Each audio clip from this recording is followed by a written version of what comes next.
नमस्कार, बहुत बहुत स्वागत है आप सभी का हमारे इस बेहद खास डिबेट शो में, जहां हम बात कर रहे हैं बिहार विधानसभा चुनाव की। हम देख रहे हैं लगातार सभी पार्टियां अपना माहौल बनाने जमी हैं। अब यहां पर ये देखा जा रहा है कि कल है 6 नवंबर, यानी कि पहले चरण का मतदान होगा 121 विधानसभा सीटों पर। अब यहाँ पर माहौल क्या है, कौन जनता किसके मूड में है, कौन जीतेगा कौन हारेगा, ये तो देखने वाली बात होगी। लेकिन अब हम बात कर रहे हैं बिहार विधानसभा चुनाव के मूड की। हमारे साथ इस समय जुड़ चुके हैं विवेक श्रीवास्तव जी, जुड़ चुके हैं विवेक कुमार जी भी जुड़ चुके हैं। आप सभी मेहमानों का बहुत बहुत स्वागत है अटल टीवी के इस खास कार्यक्रम में। जी हाँ, विवेक जी, आपसे पूछना चाहेंगे कि क्या माहौल है जनता का इस बार, क्योंकि अब कल चुनाव है पहले चरण का। यहाँ दोनों लोग विवेक है। आपका प्रश्न किससे है? मेरा नहीं नहीं मेरा प्रश्न, जी हाँ, मेरा प्रश्न है बीजेपी से, बीजेपी के विवेक श्रीवास्तव जी से। देखिए रमा जी, जी हाँ।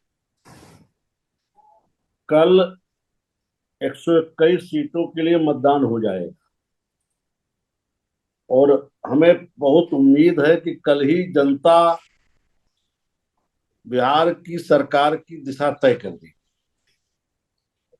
243 सीटों की विधानसभा में 121 सीटों पे कल चुनाव है। एनडीए को स्पष्ट बहुमत मिलता दिख रहा है साफ। हमारे सारे दिग्गज चुनाव क्षेत्र में जनता के दरवाजे दरवाजे जा रहे हैं और जनता का अच्छा समर्थन और आशीर्वाद हमें प्राप्त हो रहा है। हम अपने 20 साल के सुशासन, नीतीश बाबू के काम, डबल इंजन की सरकार के दम पे कार्यकर्ताओं के साथ जनता के दरवाजे पर है। सबको स्पष्ट हो चुका है कि जंगल राज को लौटने से रोकना है, सुशासन को स्थापित रखना है, तो एनडीए ही जरूरी है।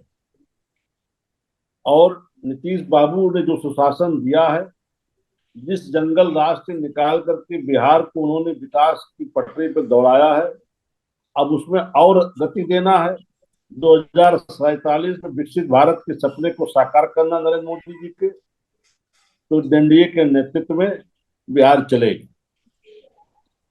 आपका जो वादा है, जी या फिर ये कहें कि एनडीए का जो वादा है, एनडीए का जो कहना है, कहीं ना कहीं, चलिए ये तो चुनाव की बात हो गई, लेकिन यहाँ पर ये विपक्ष लगातार सवाल उठा रहा है कि भले ही एक नीतीश जो है, नीतीश कुमार है, उनको मोहरे के तौर पर देखा जा रहा है, लेकिन ना ही बीजेपी के पास या एनडीए के पास नेता है और ना ही नीति है।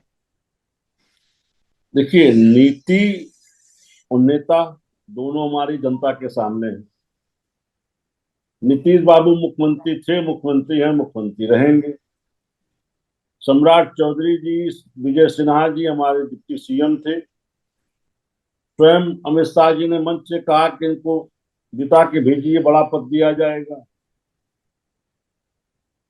संवैधानिक विषयों के जानकार लोगों की एक मर्यादा होती है। सबको मालूम है, जनता जब चुनेगी उसके बाद ही आप देने दिलाने की स्थिति में है। हम आरजेडी और कांग्रेस की तरह थोड़े हैं कि हम मुख्यमंत्री तुम उप मुख्यमंत्री। अभी कुछ हुआ गया है नहीं और पहले लोग दूल्हा बने घूम रहे हैं। अरे भाई, जब जनता अपनी थाप लगा दे तब बनिए दूल्हा। तो पहले वाले लोग दूल्हा बने घूम रहे हैं। तो ऐसे जो अगुवाई में दूल्हा बने घूम रहे हैं, ऐसे लोगों को दूल्हा बिहार की जनता बनाने वाली नहीं। चलिए जी ठीक है, हमारे साथ इस वक्त समाजवादी पार्टी से भी विवेक जी जुड़े हैं। एक तो दोनों लोग ही जुड़े हैं और दोनों का नाम ही विवेक है। चलिए फिर हम बात करते हैं विवेक जी से। तो मेरा प्रश्न आपसे ये है कि अखिलेश यादव लगातार यूपी से पहुंच गए बिहार में, वहां पर वो लड़ रहे हैं। चुनाव तो नहीं लड़ रहे, लेकिन ये कहा जाए कि हाँ, सपोर्ट पूरा कर रहे हैं, फुल सपोर्ट हो रहा है, रैलियां कर रहे हैं, सब कुछ कर रहे हैं। लेकिन मेरा सवाल ये है कि अखिलेश यादव, तेजस्वी और राहुल गांधी की तिकड़ी क्या कुछ कमाल करके दिखा पाएगी, या फिर बस ये एनडीए की छाव में ही सब रह जाएगा? देखिए, मंच को उपस्थित सभी सम्मानित पैनलिस्टों को प्रणाम समर्पित करता हूं। अपनी बातों को अनुमोदन के साथ अभिव्यक्त करने की अनुमति पूरे मन से चाहूंगा। सबसे बड़ी बात देखिए, हमारे बिहार में कदम रखते ही इन्हीं के केंद्र के बिजली मंत्री, पूर्व बिजली मंत्री जो रह चुके आरके सिंह, उन्होंने बिहार में सबसे बड़े भ्रष्टाचार के घोटाले को उजागर कर दिया। आरोप इन्हीं के सत्ता दल के लोग इन्हीं की सरकार पे लगा रहे हैं, इन्हीं के गठबंधन पे लगा रहे हैं। 62,000 करोड़ अडानी और एनडीए के गठबंधन का जो साठगांठ और आरोप इन्हीं के मंत्री के द्वारा लगाया गया।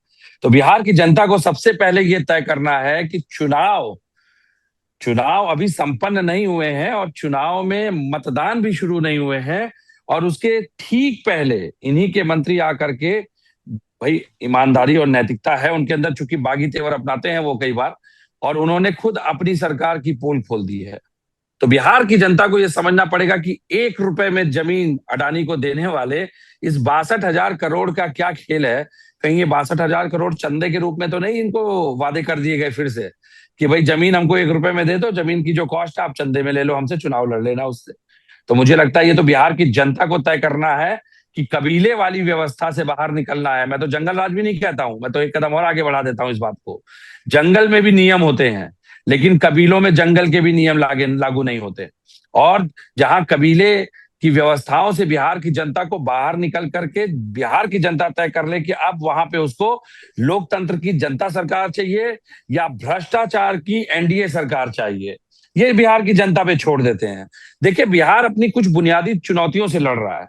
आपको ये बात समझनी पड़ेगी कि लगातार ये सरकार में बने रहे, केंद्र में एनडीए की सरकार है, लेकिन 44% इस देश का सबसे बड़ा गोल्ड रिजर्व, जिसपे आज तक न कभी माइनिंग की गई, न प्रॉपर उसको औद्योगिक दृष्टि से देखा गया। बिहार की स्थिति इन्होंने दक्षिण अफ्रीका, साउथ अफ्रीका या अफ्रीका को उस औपनिवेशिक उपद्वीप जैसी बना दी जो पूरे विश्व को सोना देता है, लेकिन खुद वहां पे भूखमरी कंगाली की हालत हुई है। मैं बिहार को बिल्कुल उसी दृष्टि से देखता हूं, ये बात नहीं करेंगे इस पे। और कोई बड़ी बात नहीं है कि कल को अचानक आप ही को खबर चलानी पड़े कि 44% देश का जो गोल्ड रिजर्व माइनिंग के रूप में बिहार की जमीनों में दबा है, वो खदानें अडानी को दे दी गई। तो मुझे लगता है ये एक साजिश भी हो सकती है। पलायन के मुद्दे पे ये लगातार मौन रह रहे हैं। इन्हीं के नेता मंत्री भूल जाते हैं कि लगातार 17 दिनों में 12 पुल गिरे थे बिहार में, इसी 2024 में। अब ये 2024 में तो नहीं कह सकते ना कि दूसरों की सरकार थी। लगातार भाई भ्रष्टाचार उजागर करना है तो आप बिहार की जमीनी खबरों को देखिए। छोड़ दीजिए वादों को, हमारे वादों को भी छोड़ दीजिए, राजनीतिक दलों के वादों को छोड़िए। मैं कह रहा हूं जब से ये सत्ता में है तब से देखिए इन्होंने जितने निर्माण कार्य किए हैं, एक लगातार एक ही दिन 17 दिन में 12 पुल गिर जाना, एक ही दिन में 5 पुल गिर जाना, ये इनका विकास है। विवेक श्रीवास्तव जी क्या जवाब देना चाहेंगे विवेक कुमार जी के इन सभी प्रश्नों का? उन्होंने तो ये कह दिया कि जंगल राज नहीं, हमें कबीले की जो व्यवस्था है उससे निकालना है। अब देखिए, विवेक जी हमारे भाई हैं, वो विद्वान अधिवक्ता भी हैं। मैं नहीं समझ पा रहा हूं कि उन्होंने कबीले के नियम को जंगल राज में क्या अंतर ढूंढा। वो एक दूसरे से बेहतर कौन किसको कैसे बता रहे हैं। जंगल राज तो कल कानपुर में दिखा भाई। भाई जंगल राज का मतलब तो यही लोग जानते हैं कि हर ताकतवर इंसान अपने से कमजोर को मार के खा जाता है। जंगल का नियम यही होता है, और यही कबीले में भी होता है कि जो हारता है उसको मृत्युदंड मिलता है। और यही हाल लालू जी के समय में बिहार में था कि डॉक्टरों का अपहरण, व्यवसायियों का अपहरण, उनके बच्चों का अपहरण, बेटियों के साथ बलात्कार, आईएएस की पत्नी के साथ बलात्कार, ये सारी चीजें होती रही। और हमारे मित्र जिस बेगानी शादी में अब्दुल्ला दीवाना बने घूम रहे हैं, इनके नेता अखिलेश जी, ये भी उसी, चूंकि इनकी पार्टी को तो वहां कोई एक सीट मिला नहीं है, और ये तो इनका ना वहां पे कुछ वजूद भी नहीं है वहां पर, फिर भी ये बेगानी शादी में घूम रहे हैं। रिश्तेदारी निभा रहे, कोई बात नहीं, रिश्तेदारी काउंटर ले लीजिएगा, काउंटर ले लीजिएगा, रिश्तेदारी निभाना भी चाहिए भाई। हमारी पार्टी तो वहां मुख्य घटक है, और मुख्य घटक होने के साथ साथ हम मजबूती से मैदान में हैं। पूरा एनडीए वहां मोर्चे पर है। हम सब लोग जा रहे हैं तो समझ में आता, अखिलेश जी जब वहां घूम रहे उनकी तरफ से जब यहाँ पे ये बोलने आते हैं, तो ये जिसके साथ मेन गठबंधन में है रमा जी, इनकी कांग्रेस का जो अंतिम मुख्यमंत्री था वहां पे, इसके बाद जयप्रकाश बाबू ने बिगुल फूका था, लोकनायक जयप्रकाश जी ने, वो ताड़ी पीता था। उसके बारे में नारा लगता था कि गफूर चचा की क्या पहचान, हाथ में लवनी मुंह में पान। और ऐसे ही दशा इन्होंने बिहार की कि उसके बाद से तो बिहार में लोकनायक जयप्रकाश जी को क्रांति करनी पड़ गई, और उस क्रांति चलिए का विवेक परिणाम कुमार ये जी रहा काउंटर कि करना चाह रहे हैं आपके सवाल का, विवेक श्रीवास्तव जी, तो बताइए क्या कहना चाहेंगे आप। नहीं देखिए, मैं तो बड़ी स्पष्टता के साथ इनकी मर्यादित बातों में जवाब दे दूं। एक अभी इनके गृह मंत्री जी आए थे, अमित शाह जी। सुनील कुमार पिंटू भाजपा के प्रत्याशी हैं। बड़ी अच्छी फोटो वायरल हो रही है, देख लीजिए। जीभ निकाल करके योगा कर रहे हैं और सामने स्क्रीन पे कोई और भी है, उसका प्रचार प्रसार कर रहे थे। हाँ बिल्कुल, हम तो मानते हैं कि हम परिवार के जुड़े हुए लोग हैं, हम रिश्तेदारी से जुड़े हुए लोग हैं, हम संस्कार से जुड़े हुए लोग हैं, सामाजिक मर्यादा से जुड़े लोग हैं। इस सामाजिक रसातल में जो सामाजिक व्यवस्थाएं दी गई हैं भारत के राज्यों में, उससे जुड़े हुए लोग हैं। हम निर्मोही नहीं हो सकते ना। हम वो काम नहीं कर सकते ना कि गैर जिम्मेदाराना हरकत करके घर की जिम्मेदारियों, सामाजिक जिम्मेदारियों को छोड़ करके भाग लें अपने राजनीतिक लक्ष्यों के लिए। तो भाई हम तो जिम्मेदारी से तय कर रहे हैं, इस बात को स्वीकार कर रहे हैं कि हमने अपने गठबंधन की शालीनता के साथ अपने दायित्वों का निर्वहन करने के लिए हम बिहार गए। अगर हमको चुनाव लड़ना होता तो हम अपने प्रत्याशी की बात करते। हम वहां पे नहीं लड़ रहे हैं, हम अपने प्रत्याशी, लेकिन हम समर्थन तो देंगे। और समर्थन क्यों ना दे भाई, मोदी जी बिना बुलाए पाकिस्तान जा सकते हैं बिरयानी खाने के लिए, तो हम अपने ही देश के, अपने ही पड़ोसी राज्य के चुनाव में अपने लोगों को समर्थन चलिए देने ठीक है नहीं जा विवेक कुमार सकते। जी, आप तक भी आएंगे। हमारे साथ इस समय वरिष्ठ पत्रकार जुड़े हुए हैं, अनुराग मिश्रा जी। तो क्या समीकरण है बिहार का, इसमें अनुराग जी जरा बताएं। सभी को मेरा नमस्कार। जब भी मैं दोनों सम्मानित लोगों को सुन रहा था, भाजपा के भी जो माननीय नेताजी हैं उनकी बात सुन रहा था, और जो सपा के माननीय प्रवक्ता जी हैं उनकी बात भी सुन रहा था। देखिए, अभी आपने मुझसे कहा कि बिहार का मौजूदा समीकरण क्या है, चुनावी माहौल क्या है। देखिए, जितना मैंने बिहार के इस चुनाव को देखा और समझा, और जैसा कि वहां की रिपोर्टिंग्स आ रही हैं, एक बात बिल्कुल स्पष्ट है कि बीजेपी जेडीयू का जो गठबंधन है, जिसका अपना मूल सिद्धांत था आरजेडी के जंगल राज को बार बार याद दिलाना, उसमें कहीं ना कहीं ये दोनों पार्टियां अब खुद घिरती चली आ रही हैं, जब से मकोमा में आनंद सिंह वाला कांड हुआ है। इसके बाद सेकंड लेवल पर अभी कल आप आ जाइए, लल्लन सिंह का एक वीडियो वायरल हो रहा है, जेडीयू के वरिष्ठ नेता हैं, उनका वीडियो वाला हो रहा है, जिसमें वो ये कह रहे हैं कि नेताओं को वोट के दिन निकलने मत देना, ठाकुर जाति के लोगों को, और अगर जाना तो साथ में लेके जाना। मतलब आप, एक तरफ बीजेपी ये कहती है कि वो लोकतांत्रिक व्यवस्था में यकीन रखती है, उसको ऊपर जनता का विश्वास है। जेडीयू कहती है हम सुशासन की सरकार है, हमने 15 सालों में इस प्रदेश से जंगल राज को खत्म किया। और दूसरी तरफ आपके ही नेता, आपकी ही सरकार में अगर ये कह रहे हैं कि आप उनको मत निकलने देना, और अगर निकलने देना तो साथ लेके जाना, इसका मतलब कि बिहार की जनता पर आपको विश्वास नहीं रह गया। आपको ये पता लग रहा है, आपको ये जानकारी मिल रही है कि 15 साल का जो आपका सुशासन का दावा था वो खोखा था, खोखला था।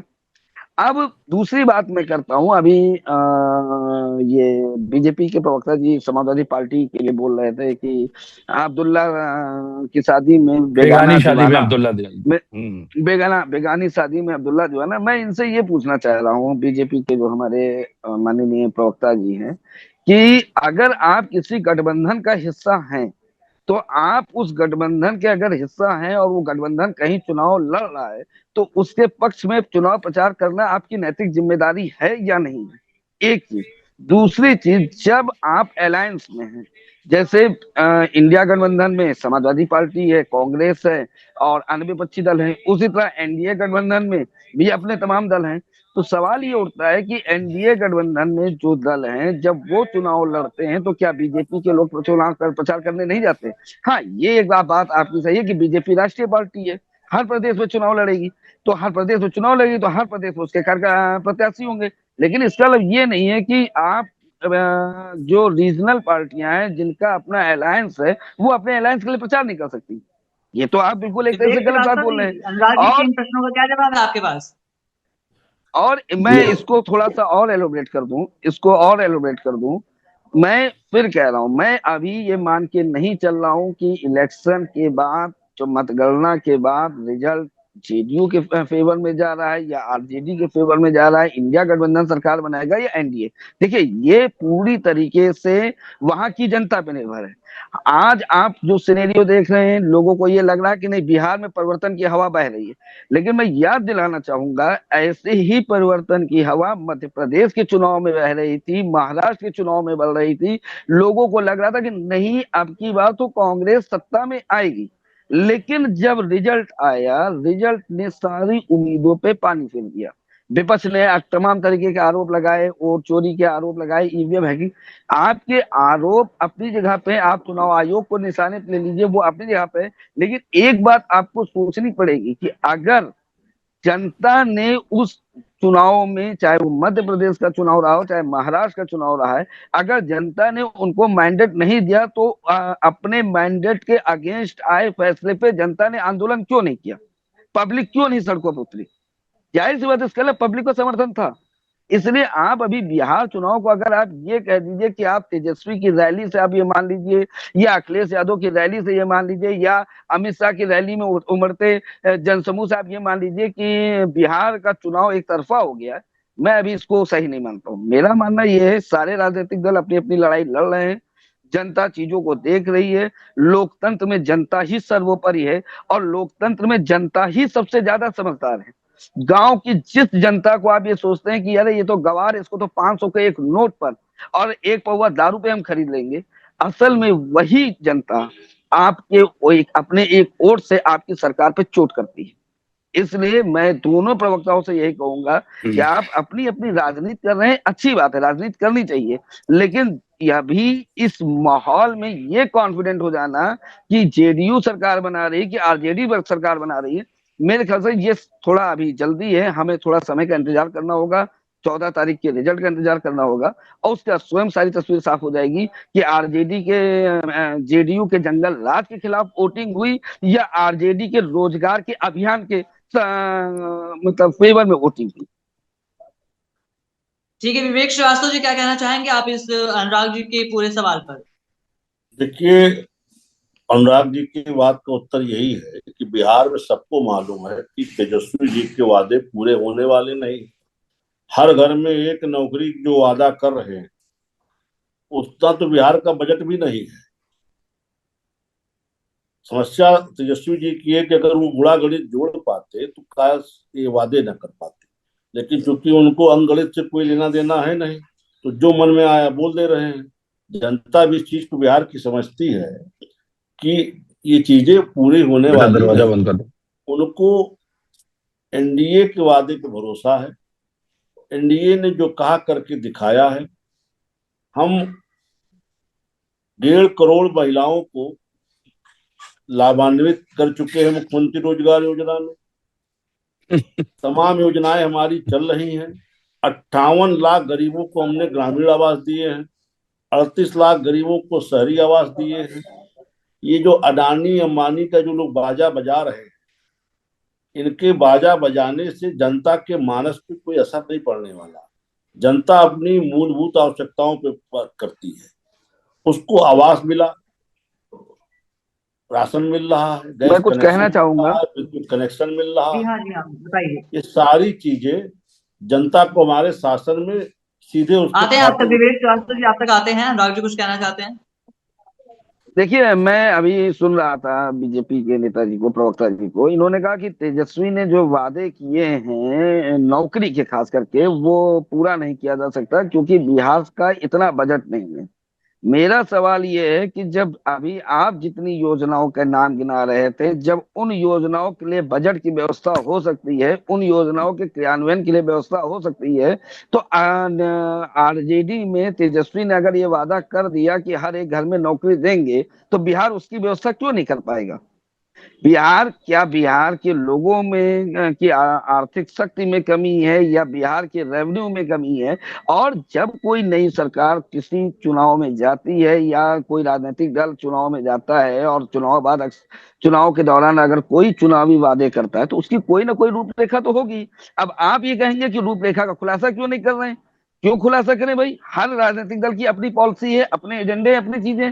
उन्होंने अगर वादा किया है हर रैली में अगर तेजस्वी ये कह रहे हैं कि एक घर से हम सरकारी नौकरी देंगे, तो कोई ना कोई रूपरेखा तो उनके पास होगी ही। अगर आपको इतना ही भरोसा है कि नहीं तेजस्वी नौकरी नहीं दे सकते, तो एक बार आप तेजस्वी की सरकार बनवा दीजिए, क्लियर हो चलिए जाएगा कि ठीक है अनुराग तेजस्वी जी, सरकार आप दे सकते बताएंगे हैं, मेरा नौकरी दे सवाल सकते इस हैं कि समय। नहीं। रमा जी, जी आप बताते हैं विवेक मुझे मुझे आपके जी हाँ। पत्रकार महोदय का भी अंगणित कुछ कमजोर लगता है और सामान्य ज्ञान भी शून्य प्रतीत होता है। मेरी बात आने दीजिएगा। स्थिति ये है कि 1 करोड़ नौकरी, हर घर को नौकरी जो देने की बात हो रही, 13 लाख कुल सरकारी कर्मचारियों की संख्या बिहार में। 2 करोड़ नौकरी पे ये लोग हमें घेरते रहे। हमने जबकि 2 करोड़ रोजगार की बात की थी। मुद्रा योजना में हम 50 करोड़ लोगों को लाभ दे चुके हैं। 13 लाख की संख्या बिहार की है सरकारी कर्मचारियों की।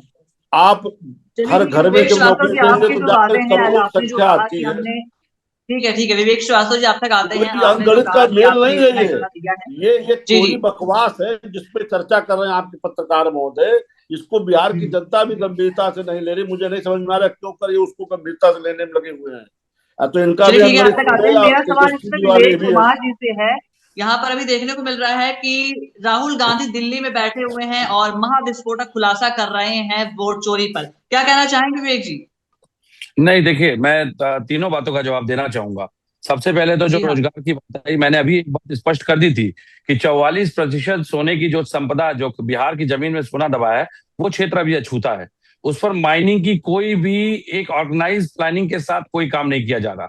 अगर वो माइनिंग भी शुरू कर दी जाए तो यकीन मानिए, कम से कम जो डेटा है वो अवेलेबल है, ये भी चेक कर सकते हैं। उसके अनुसार कम से कम 35 से 45 हजार बिहार के लोगों को, स्किल्ड अनस्किल्ड वर्कर्स को, केवल माइनिंग इंडस्ट्री में नौकरी मिलेगी। और ये वो क्षेत्र है जो बिल्कुल अछूता है।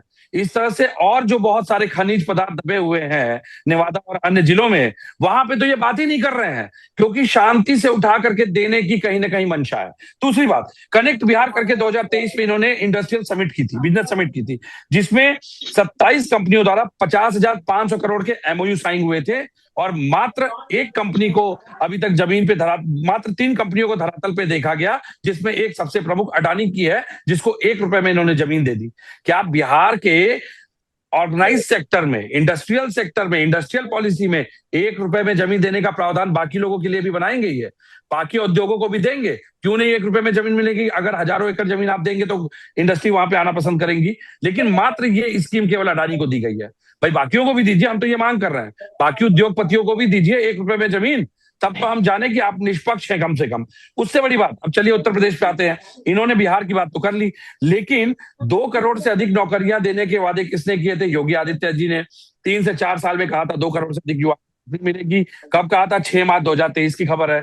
और अभी तो बिहार अभी चुनाव है, बिजली, बिहार सुन कई लीजिए, जगह मेरी रह बात गए आ हैं। जाए, मेरी बात आ जी जाए, मेरी बात अरे आ अब जाए। ये बिहार और से भागेंगे ना। बिजली विभाग में ही, विवेक अब थोड़ा बिजली आगे विभाग में जाइए, ही, बिहार रुक जाइए। बिजली विभाग में, बिहार उत्तर प्रदेश फंसेंगे, यूपी दूसरे पीसीएल भागेंगे, कॉर्पोरेशन में ही दूसरे भागेंगे। 20,000 से अधिक नौकरियां इन्होंने खत्म कर दी हैं।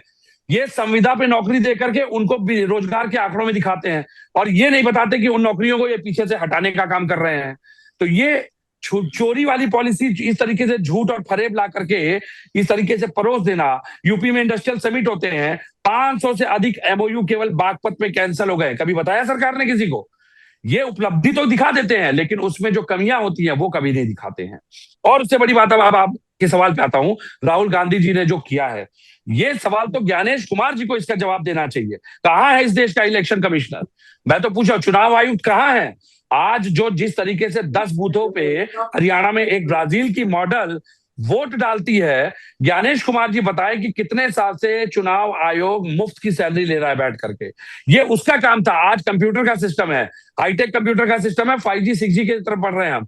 एक क्लिक पे फिल्टर होकर के एक ही पहचान के, एक ही नाम के, एक ही उसके आइडेंटिटी के लोग चिन्हित कर लिए जाते हैं। बायोमेट्रिक सिस्टम है। लेकिन इन्होंने क्या किया?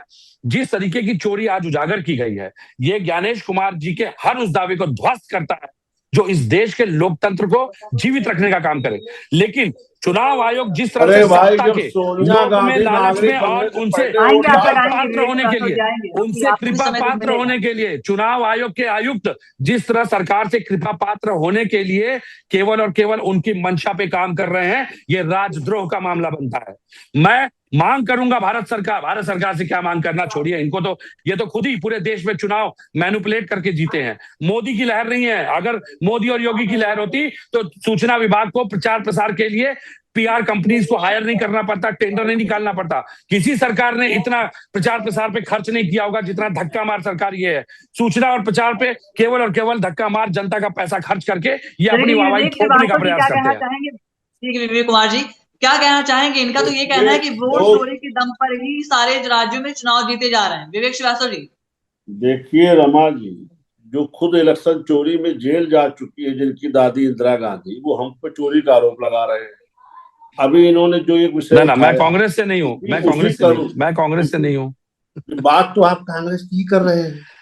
अभी अरे आप तो चोरी तो आप भी कर रहे हैं, चोरी तो आप भी कर रहे हैं। पूरे देश में चोरी करके सरकार तोड़ करके आप सरकार में हैं। कौन सी लहर भैया? तो आप ही है ना, आप ही सवाल के जवाब देंगे। पार्टी के तरफ से, गठबंधन की तरफ से तो आप ही ना बैठे चोरों के हिमायती के रूप में, कहा किससे जाएगा? अरे सबसे बड़े डकैत आप लोग हैं, बताइए। बताओ 100 करोड़ का भ्रष्टाचार एक इंस्पेक्टर यूपी में करता है। ऐसे अगर 100 इंस्पेक्टर पकड़ लिए जाए तो सोचिए उत्तर प्रदेश की जीडीपी के बराबर खड़े होंगे।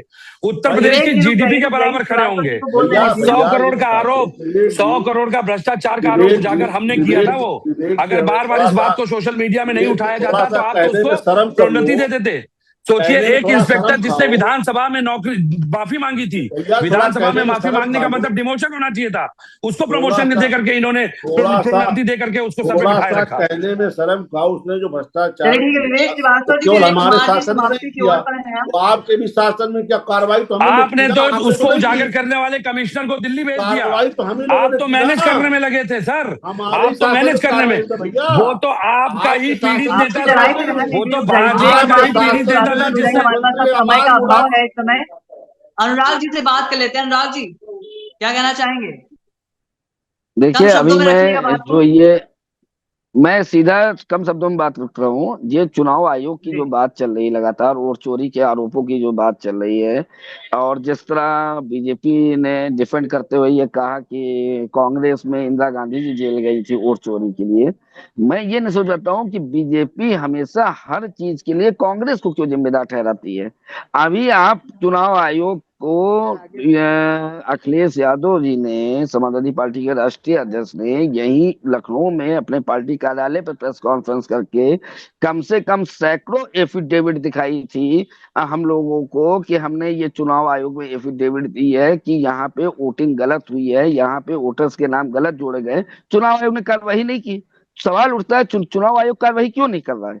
क्या डर है? किसकी डर से चुनाव आयोग कार्रवाई नहीं कर रहा? जितने इलेक्शन यूपी में होते हैं, हर बार समाजवादी पार्टी और विपक्षी दल इलेक्शन कमीशन को लगातार लिखते रहते हैं, लगातार बोलते रहते हैं। इलेक्शन कमीशन के बिल्कुल कान में रुई जम जाती है, और जब राहुल गांधी सवाल उठाते तो इलेक्शन कमीशन कहता है आप एफिडेविट दीजिए। ये कौन सी बात हुई?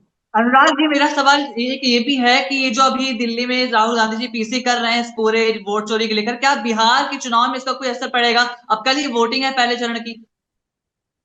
देखिए मैं अभी मैं फिर कह रहा हूं, मैं इस वोट चोरी का जो मसला है इसको मैं किसी भी मौजूदा चुनाव से इसलिए नहीं जोड़ूंगा क्योंकि चुनाव मैनिपुलेट हो सकते हैं, पब्लिक में एक अलग तरीके के रूमर्स आ सकते हैं, इसलिए मैं इस चीज को अभी नहीं जोड़ूंगा। लेकिन हाँ, एक चीज मैं जरूर कहूंगा कि मौजूदा समय में चुनाव आयोग की जो भूमिका है वो संदिग्ध जरूर हो गई है, क्योंकि लगातार ये देखने को मिल रहा है कि विपक्ष, पूरे भारत का विपक्ष, चाहे जिस प्रदेश की विरोधी पार्टियां हों, वो अगर चुनाव आयोग को लेटर लिख रही हैं, एफिडेविट दे रही हैं, बकायदा प्रमाण दे रहे हैं।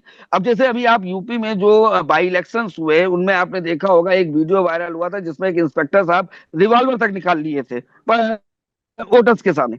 उसके बाद चुनाव आयोग ने कार्रवाई नहीं की। आप यहाँ आ जाइए, अयोध्या की जो मिल्कीपुर सीट थी, यहाँ पे आप आ जाइए, आप किन किन सीटों के एग्जाम्पल दिए जाए, सारे एविडेंस दिए जा रहे हैं, वीडियो एविडेंस दिए जा रहे हैं, टेक्स्ट एविडेंस दिए जा रहे हैं, एफिडेविट दिया जा रहा है, लेकिन चुनाव आयोग खामोश है। तो कहीं ना कहीं तो चुनाव आयोग की भूमिका संदिग्ध है ना। अब आप इसको कहिए कि बिहार चुनाव से, तो ये तो चुनाव बाद समझ में आएगा कि बिहार चुनाव में क्या हुआ। जब विपक्ष उस चीज की रिसर्च करेगा, वहां के जो पत्रकार है वो रिसर्च करेंगे, हम लोग रिसर्च करेंगे, चीजों को निकालेंगे, तब समझ में आएगा कि हाँ, इन्होंने वोट चोरी से सरकार बनाई या वास्तव में मैंडेट मिला। चलिए ठीक है अनुराग जी, आप अब हमारे पास समय कम है, केवल एक एक मिनट आप दोनों को मिलेगा। विवेक श्रीवास्तव जी पहले आप बोल लीजिए, 1 मिनट के अंदर खत्म करिएगा, समय का अभाव है।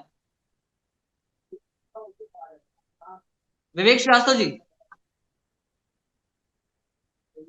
जो लोग रमा जी लगातार जी जिनके नेतृत्व में 90 चुनाव कांग्रेस हार चुकी है, वो वोट चोरी का आरोप लगा रहे हैं। उनकी दादी इंदिरा गांधी रायबरेली से चुनाव चोरी में ही जेल गई थी। उनकी अम्मा सोनिया गांधी नागरिकता भारत की बाद में नहीं, पहले वोट डाल रही विवेक जी, थी। मेरा सवाल आपसे बस इतना सा है कि इंदिरा गांधी पे नहीं जाते, इंदिरा गांधी तो बहुत अब साल बीत गए हैं इन सभी चीजों को। बस ये आप बताइए कि इसका असर क्या आपको दिखेगा, एनडीए को कुछ असर मिलेगा इसका? क्योंकि देखिए अचानक से पीसी करने का क्या मतलब हुआ, और अब इसका असर क्या हो सकता है आपके लिए? देखिए पूरा देश जानता है कि राहुल गांधी गंभीर नेता नहीं। उनकी इस बचकानी हरकतों को पूरा देश हंसी में लेकर के उसका उपहास उड़ाता है। उसमें एक नई नौटंकी राहुल गांधी और कर लेंगे, इससे क्या असर पड़ जाएगा। रही बात वोटर लिस्ट की, तो उसी को सुधारने के लिए इलेक्शन कमीशन एसआईआर लेके आया था बिहार में, जिसके लिए ये पूरा वोट अधिकार यात्रा निकाल दी रोहिंग्या बांग्लादेशियों को बचाने के लिए। ये देश के नागरिकों को भी मालूम है कि कांग्रेस और विपक्षी दल घुसपैठियों को प्रोटेक्ट करना चाहते हैं, उनके वोटर को बनाए रखना चाहते हैं। तो ये देश का नागरिक को स्वीकार नहीं है। वो पीसी करे चाहे पासा करे, इसका कोई असर जनता के ऊपर पड़ने वाला नहीं। चलिए ठीक है, विवेक विवेक कुमार जी आप तक आते हैं। आपसे एक आखिरी सवाल ये पूछेंगे कि अभी कल ही मोदी जी पहुंचे थे बिहार में, उन्होंने ये कहा कि आरजेडी हो, कांग्रेस हो, या फिर ये पूरा महागठबंधन हो, इन्हें केवल कट्टा और कट्टा लेने वाले ही लोग पसंद है, कट्टरपंथी लोग पसंद है। क्या कहना चाहेंगे इस पर? मोदी जी ने कट्टे का डेमोन्स्ट्रेशन लिया होगा, हो सकता है तभी कट्टा शब्द उनके जीवा पे था। और मैं तो ये आश्चर्यचकित था कि मोदी जी जब बिहार पहुंचे तो मखाने के डब्बे नहीं थे उनके हाथ में। मैं तो वो डब्बा देखना चाह रहा था। मैं देखिए बड़ी जिम्मेदारी से कह रहा हूं, देश की सबसे बड़ी अंतरराष्ट्रीय स्तर की पार्टी जो कि प्रमाण को प्रमाण मानने के लिए तैयार नहीं है, सोचिए किस स्तर का भ्रष्टाचार इस देश में राजनीतिक दल सत्ता दल के द्वारा फैलाया जा रहा है। चुनाव आयोग जैसे लगता है कि भाजपा की कोई इकाई है, ये उसको इतना डिफेंड करने का प्रयास करते हैं। अरे इनको सोचना चाहिए कि चुनाव आयोग तो एक निष्पक्ष स्वायत्त संस्था है। भाई चुनाव आयोग की कार्यप्रणाली पे अगर संदिग्धता या कोई सवाल उठ रहे हैं तो भाजपा को दर्द क्यों हो रहा है? उसका कारण यह है कि भाजपा में न मोदी की लोकप्रियता है, न योगी की लोकप्रियता है। चुनाव आयोग की लोकप्रियता है, जिसमें कि चुनाव आयोग इस तरह के फर्जी वोटों को बना करके इन लोगों को जितवाने का काम कर रहा है। और सबसे बड़ी बात देखिए, विडंबना और दुखद है कि जो मुद्दा मैंने उठाया इस पे ये फिर करनी काट गए। मैं आपको बड़ी गंभीरता से कह रहा हूं कि बिहार राज्य के जमुई में जो भू वैज्ञानिक सर्वेक्षण के अनुसार 44% लगभग स्वर्ण संसाधनों अन्य खनिजों का संसाधन मौजूद है, उस पर एक इंडस्ट्रियल पॉलिसी बना करके सेंट्रलाइज कमांड के थ्रू एक नए तरीके से काम करने की जरूरत है। नजर बनाए रखिएगा, ऐसा ना हो कि धीरे से ये सारे टेंडर उठा करके किसी एक उद्योग को दे दिए जाए, उद्योगपति को दे दिए चलिए जाए, ठीक है, और उसका चलिए ठीक पूरा है। विवेक लाभ कुमार केवल जी और हमारे केवल साथ इनको जुड़ गए थे, मिले। समाजवादी पार्टी के बहुत बड़े प्रवक्ता थे। और हमारे साथ विवेक श्रीवास्तव जी बीजेपी जुड़े थे, अनुराग मिश्रा जी वरिष्ठ पत्रकार जुड़े हुए थे। तो आप सभी का बहुत बहुत स्वागत, आप सभी का बहुत बहुत धन्यवाद इस डिबेट से जुड़ने के लिए। तो फिर मिलते हैं आपसे कल एक और डिबेट शो में। तब तक के लिए नमस्कार, देखते रहिए अटल टीवी।